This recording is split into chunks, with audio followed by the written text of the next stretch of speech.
What Friedrich Nietzsche can tell us about how to build a business. Now you say, wait, that he wasn't an entrepreneur, he wasn't a business owner, right? He was a philosopher, a thinker. It's true, but it's so important to know, to have the wisdom and to figure out to which wisdom to pay attention, to which wisdom you should not, because many things are great, there is a great amount of knowledge, but we don't have to pay attention to all that knowledge. And sometimes we're tempted to, especially when we are in self-doubt and we want to figure out the fastest way possible what would be the outcome, then yes, we start to bring everything together, the knowledge, the wisdom, and we start to ask people around. But still, we have to somehow figure out for ourselves what is wise for ourselves. And if you look at the great people in the history, that conquered great heights and they've done amazing things, they always had someone that would have the capacity, the wisdom, the ability to give the right suggestion at the right time. If, for example, you look at the Marcus Aurelius, he always had someone that would suggest him what would be the right thing to do. And that you see that along in the history, that the main character, the person that is busy conquering and building, doesn't have the time to dig so much into the wisdom. That's why these two directions are two different jobs, and if you mix them together, the heart and the brain together, then you can achieve great things and conquer those heights that if you focus only on one thing, you'll never do. Because if you focus too much on wisdom, you'll go so deep into the wisdom, you'll lose yourself. At the same time, if you are just doing and not reflecting at the same time, that's not the best scenario. That's why today I want to share with you a passage from what Friedrich Nietzsche said, and I want to share it with you because I find it amazingly clear and well structured, and I think that you will like. So if you want to know what Friedrich Nietzsche said, that's part of the workbook, which is not available for free. If you want to participate, enjoy my free masterclass at levelup.exploreself.com. But in the third chapter, Growth Hurts, Bricks for the Wall, Stones for the Foundation, is about advancement and progress, which are slightly different things. And maybe we'll dive into that in a little bit. But first, let's read together this passage, which I really hope and think that you can get many clear, good, wise tools so you can build your business faster. So that's what he wrote. But aside from these suggestions of our vanity, the activity of the genius seems in no way fundamentally different from the activity of the inventor of machines, the scholar of astronomy or history, or the master of tactics. All these activities are explicable if one pictures to oneself people whose thinking is active in one direction, who employ everything as material, who always zealously observe their own inner life and that of others, who perceive everywhere models and incentives, who never tire of combining the means available to them. The genius, too, does nothing but learn first how to lay bricks, then how to build, and continually seek for material and continually form itself around it. Every activity of man is amazingly complicated, not only that of the genius, but none is a miracle. I find it so interesting and so beautifully well put. That's why I've extracted these 10 laws from this text, so you can have a clear blueprint from the beginning till the end, how we can build your business faster. So the first one is people whose thinking is active in one direction. People whose thinking is active in one direction. If you want to build your business and you have a vision already, because if you don't, then you have to figure it out, and that maybe is a stage where you have to look around, you have to figure it out. But if you already have a vision for your business, if you're imagining, you're already seeing what it's not built, it's not tangible, it's not real, but you see it, then you have to look in that direction. So then you can use everything that's around you and direct it towards that vision. Otherwise, if you constantly look in so many directions, you'll get confused. And you'll forget about your vision. The ability to look in one direction is the first necessary step if you want to build something great. It's true, you might change it, using the feedback from whatever you're doing. But if you do not do 100% in one direction, if you don't put your focus 100% in one direction, you'll never know if you have to change the direction at all. Because only by doing that, then through failure and through winning and through succeeding, you'll figure out what would be the next step. This is the first ability the first skill that you have to acquire and develop. And I know it's hard, especially when you're at the beginning, when you try to build something that you never built before. You want to make it work in the fastest and the shortest way possible. But that fear will make you to look around and constantly question yourself, your skills, and everything else. That's why you have to train yourself to look in one direction. Because how many times we can see people that are trying to do something, they're trying to do something else, and then something else, and then something else, they never train to. It's another ability to know how to get out of that clinch when you're just in one direction and you really are separated, detached from reality. That's another conversation. But if you find yourself that you're constantly switching your plans, constantly switching your mission, your vision, and you're applying different strategies every couple of months, probably you are not going to succeed. That's why it's so important that you develop this skill of being able to look in one direction. Next one, who employ everything as material. That is one of the most essential skills you have to develop. One of the most, especially if you are at the beginning. I've been there and now I see so many others. That's why I observed it and I really decided it's something that I need to share this. I have to put it out there. When you're in the beginning and you look around and you see like, that businessman is doing this thing in such an amazing manner. But that person has those skills, that luck, or they have so many tools, of course, for them is easy.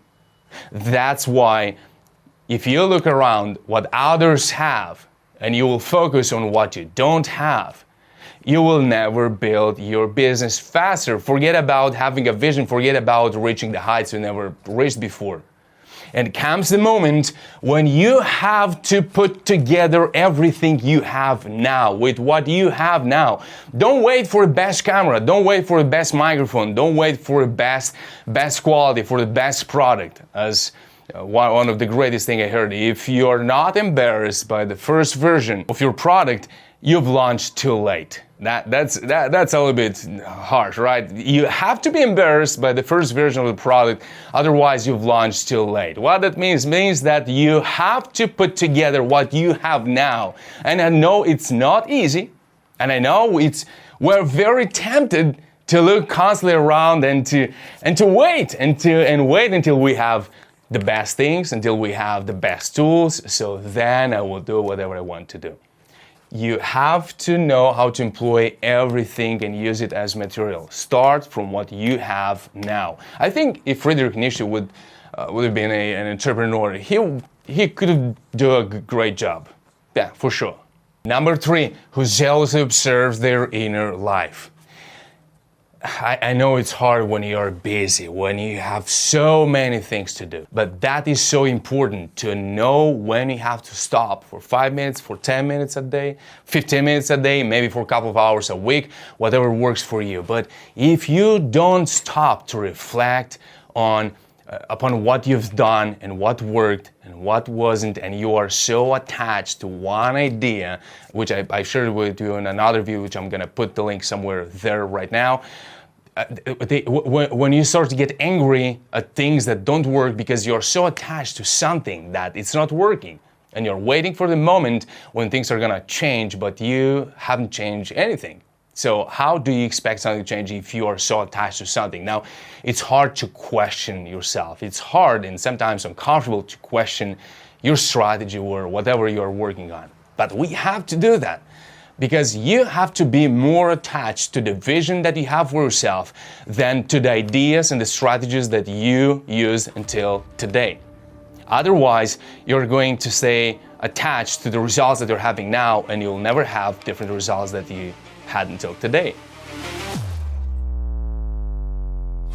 This is another important skill that you have to acquire. You have to develop reflection. How and when is the right time to stop? You have to test and you have to see what works for you.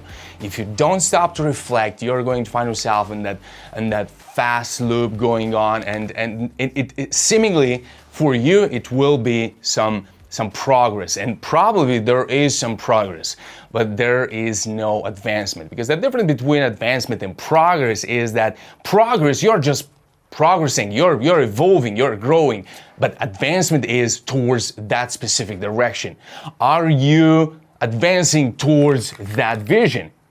Because sometimes we may become better at something, we do more, we achieve more, but not of what we wanted to. And we sometimes lose ourselves, and we lose the vision that we had for our business, that we have to develop. We lose it because we start to get attached and so stubbornly implicated into the doing more, achieving more, but still not clearly if you're advancing towards what you want to advance or not. So you have to be wise enough to know when you have to stop and to reflect. And that what is to know how to jealously observe their inner life. Not with guilt, not with shame, not constantly judging yourself, not in that way, like, oh my gosh, so many errors I've done. Oh my gosh, how could I have done that mistake? Why wasn't I so good at this or that? It's another direction of looking at your inner life.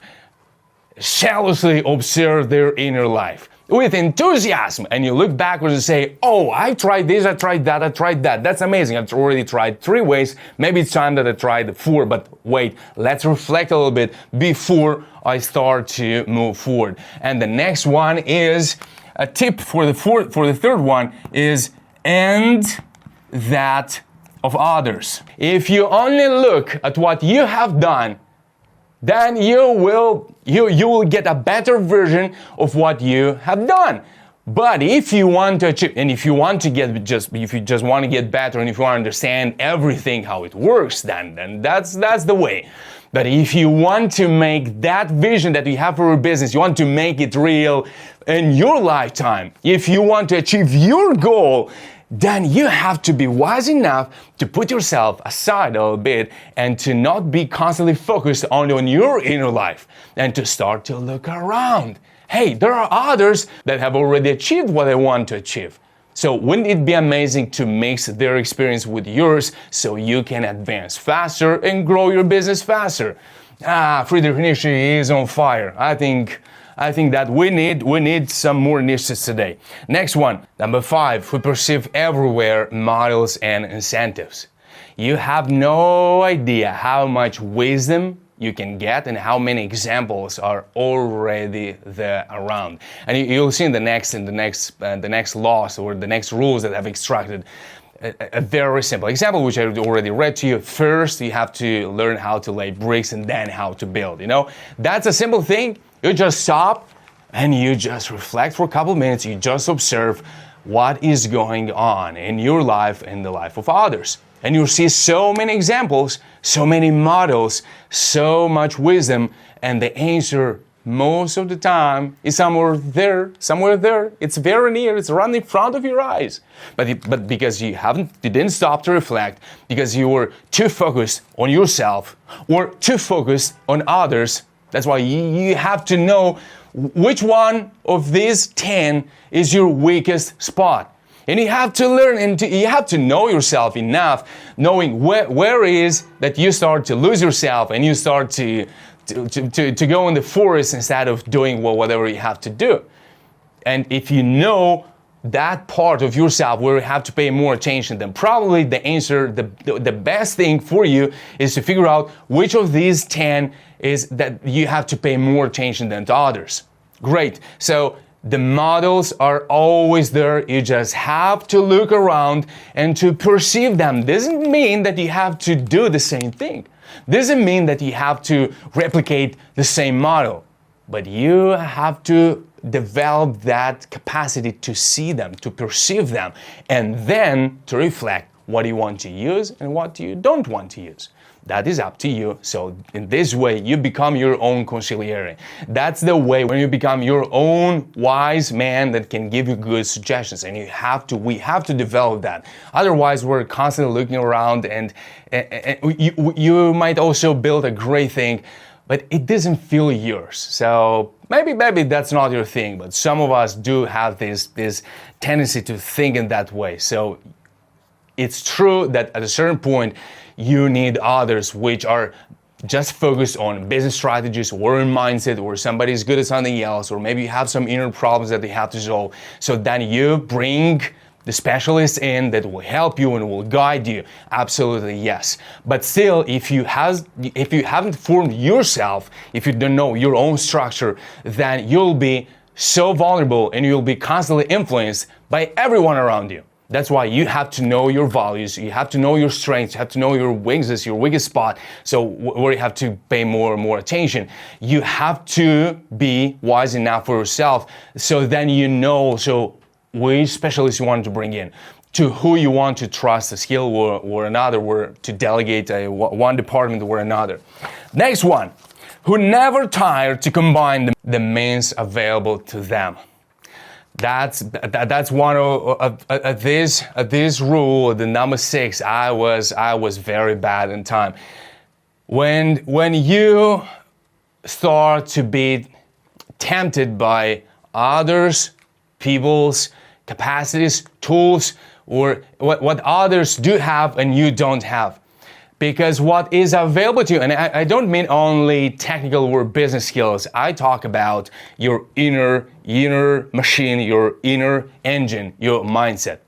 When you constantly think that others are better than you, instead of using what you have for the best scenario that you have for a business or for yourself, instead of using it. If you are the way you are, if you're built the way you're built, if you're sometimes obsessed over something, if you're really attracted to something more than to others, to other things, use it. Because that fire, that desire that's burning inside you, maybe that's the gift that life gave you. And instead of running away from it, you maybe want to start to use it. Because most of the times what you think about yourself, that's a little bit unacceptable, that people won't get it, now I can do that, let me try to do this, because everyone does that. And you start to become a mini-Mosey or something else, because you start to imitate others. And I've been there, I think everyone been there, but it comes the right time when you have to realize that you have to use and to combine the means available to you. Doesn't mean that I'm built this way and you never want to change because I'm like this and I don't want to think about changing because that's how I am. Maybe yes, maybe not, but you don't have to focus only on one thing from yourself. You can combine things together. You're a little bit funny, you're a little bit too complicated, maybe you're wise enough, maybe you have a little bit of something else, and you put them together, and that's where comes your personal brand. So that's a great suggestion for what personal branding means according to Friedrich Nietzsche. The next one, I think it makes more sense to leave these two together. Learn first how to lay bricks, then how to build.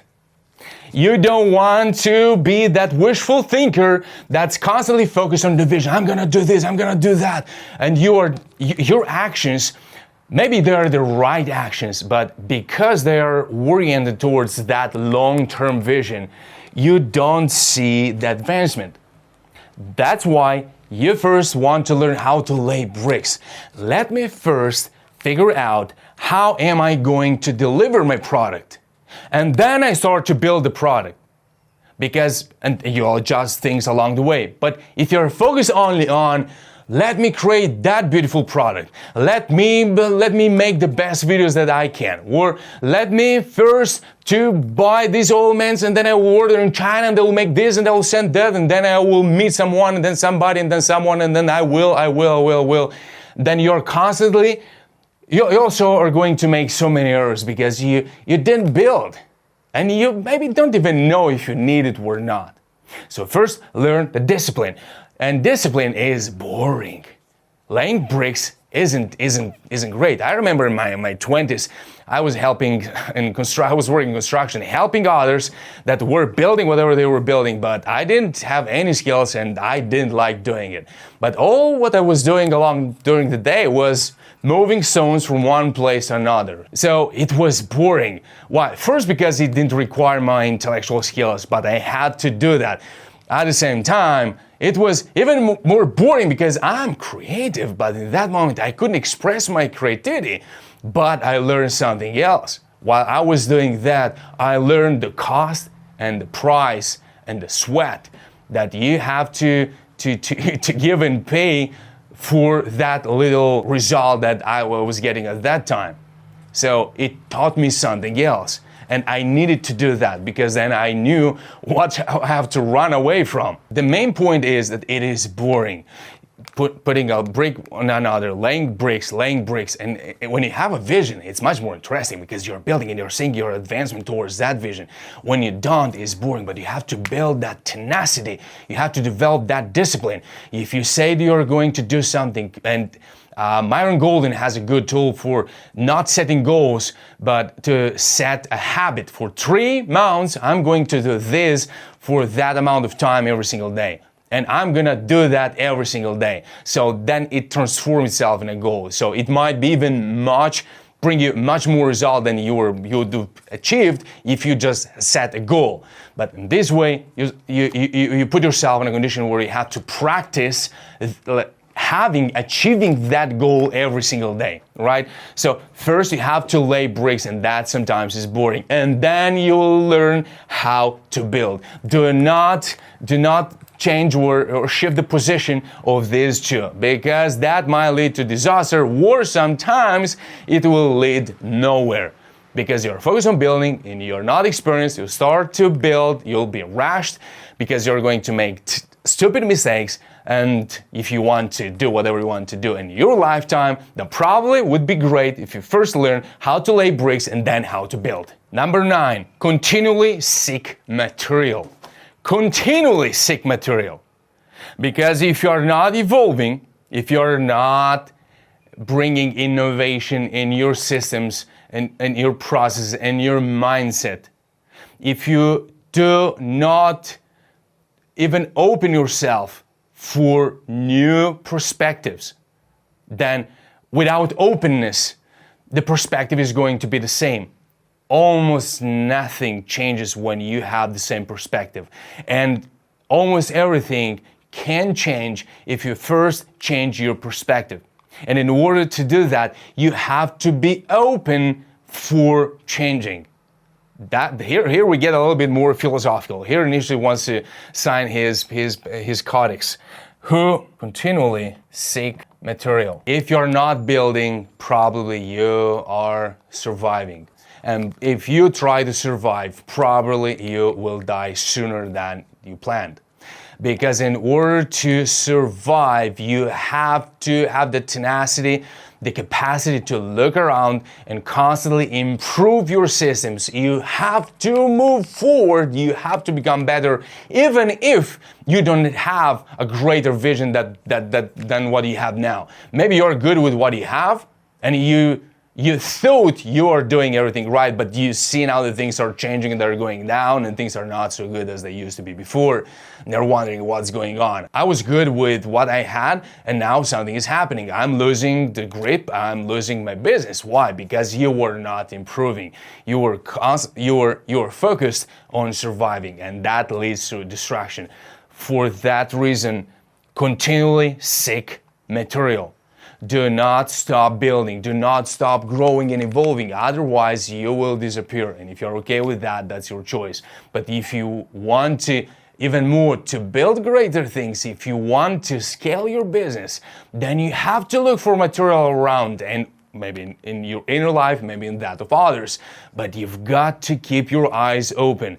Otherwise, somebody else is going to keep their eyes more open than you, and sometimes competition can do such a good job that your name or your business will no longer be on that paper anymore. And the last one, and continually form itself around it. And what that means, and continually form itself around it.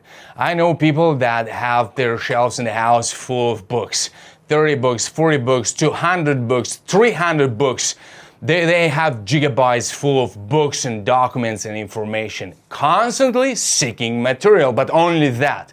Do not forget about the number 6. Whenever tired combining, you have to combine together things. Otherwise, you're going to become a collection, a museum of books. And that's what you want, that's amazing. But if you want to build and grow your business faster, then focusing only on this, continually seeking material, number 9, then you'll never create nothing around it. You have to apply. In other words, that's why it is the last, I guess. You have to become the creator. You are the creator. You have to combine things and to create a form around it. Do not constantly look for wisdom, more knowledge, more wisdom. We talked in the beginning, more of this, more of that, more of this, more of that, more of everything. And then no work, nothing was done, nothing was applied, and changes are not there. How are you going to build your business if you don't even start to lay bricks? Let me share with you now the 10 questions that you want to ask yourself that might be helpful if you want to use this structure for yourself and get a different perspective at your business and at yourself. So, question number 1, what is your one direction? Do you know it? What is your one direction? 2, do you pay more attention to what you have than to what you lack? Are you trying to build your business from lack of abundance, from lack, from fear? That's somebody's way. Good luck for them with that. But if you want to build your business out of abundance, out of a position of power, of creativity, if you already feel and believe you're full of everything you need, then you'll have the power to combine it and to let it out, to express itself in your business, in your life. Number 3, when do you catch yourself doing that? Because that's number 3, who always observe their inner life. In other words, do you catch yourself doing that? When are you focused on lack and when are you more focused on abundance? Do you know how to make the difference? Are you good at observing yourself constantly when you are in one extreme or in the other? Number 4, are you watching the outside lessons? The street is a great school and learning battleground. Yes, it is. Go outside for half an hour. If you put yourself aside, your interest and your thoughts and your everything that's yours, you put it aside, you'll start to observe so much. You'll start to see models and incentives, as we talked before, and you'll get a great amount of wisdom if you put yourself aside. Do not look through your eyes like, hey, yeah, that's right, that's wrong. That person should have done that. Like that, why are they doing this? Just put yourself aside. Just look, just observe. And that's what you have to do with you, with others, and with others people's business as well, if you want to build great things. Otherwise, just keep doing what you're doing. Number 5, are you learning from others? Or do you still like to reinvent the wheel from time to time? We always are tempted to do that very often. I'm not going to explain that because you already know what it means. We just want to do things for ourselves. And a great CEO, if he's asked, do you want to do it for yourself? No. Like, well, why should I do that? I'm going to find the right person, the best person to do that, right, in the best way. 6, do you exercise your courage muscle by combining whatever resources are available to you at the moment? Or are you waiting to be ready? Or are you still waiting to be ready? Are you there or are you not there in that trap where you're constantly looking for wisdom, knowledge, systems, springs, and tools, and apps, and books, and never do anything with them? 7, how often do you hate yourself for not being good because you compare your building to the castles of others? Because the number 7 is, learn first how to lay bricks. Do your thing well, make it good, make it better, then step forward. If you want to do faster, everything just faster, because then you have to ask yourself, why is the pressure so big that is pressing me to make it faster. Why? Because there are two reasons. Because maybe you created this imaginary pressure that everyone is looking at you and waiting for you to do whatever you said you're going to do. And that's not a good way. You are going to make stupid mistakes. You're going to be so rash, so fast, just for what? So I guess you already have done that, and now you are at that place in life, at that stage in life, when you start to realize that you have to do it for yourself first and then for others. You have to make it meaningful to you before it becomes a good purpose or a good something for somebody else. So instead of comparing your building to the castles of others, learn first how to lay bricks, and then you'll start to put things together. 8. What emotional, spiritual, and mental tools do you use to exercise your faith muscle? Because that's then how to build. And it's hard to see the building that you're building when all you see are just bricks, dust, blood, and sweat. So you have to train your faith muscle. How do you do that? Do you have any habits? Do you have any insights? Are you already doing that or not? Because if you don't, then you better start doing that. Because being in your head, being constantly focused on your mental skills, trying to see what's invisible, your mind will eliminate all of this. So it will stop you from laying bricks just because the wall is not ready, just because the building is not there. That's what brain says. So if you direct your brain, your mental skills towards laying the bricks, then with a good faith muscle, not getting out from the God's favor, then you will continue laying bricks and becoming better at it because you have the faith and because you already see what's not there yet. Number 9, are you accumulating knowledge or you are applying the knowledge? Are you accumulating it or are you applying it? That's the purpose of knowledge. Knowledge is the raw form of wisdom. You have to apply the knowledge to get the wisdom. Otherwise, you accumulate knowledge and tools and information, and you will never get the wisdom. And the more knowledge you have accumulated, the harder it becomes to start transforming it into wisdom. If you find yourself trapped in that loop of accumulating knowledge, you better get out of there. And you have now the all 10 steps that you can use from the 1st till the 10th. So how you can get out of that loop. Otherwise, you'll never get to the wisdom. You'll never do what you actually want to do. You'll never build whatever you already have a feeling and a vision for what you could build. And the 10th, does it serve your cause, or do you find yourself bragging about what particular accomplishments you have achieved better than before or differently than others? Because you have to build your own thing. I'm not saying now in the meaning that if you don't have a business, then you have to become an entrepreneur. Absolutely, that's not what I want to say. What I want to say is that in the end, it comes a moment when you have to decide what kind of building do you want to have? What do you want to do with your life? How are you going to spend the energy and the gifts that were given to you? Are you going just to imitate some walls and some parts of other people's castles, so then you somehow inject some meaning into your life because I also have done some good things? If that's what you really believe for yourself, then you are absolutely free to do that. But if you want to make the most out of your life, if you want to satisfy the reason for which you started your business and to fulfill also the purpose of your business, because there are two different things. One is the reason, the other is the purpose. The reason is because you wanted 1, 2, 3, 4, 5. And the purpose is that this business is going to serve a greater cause.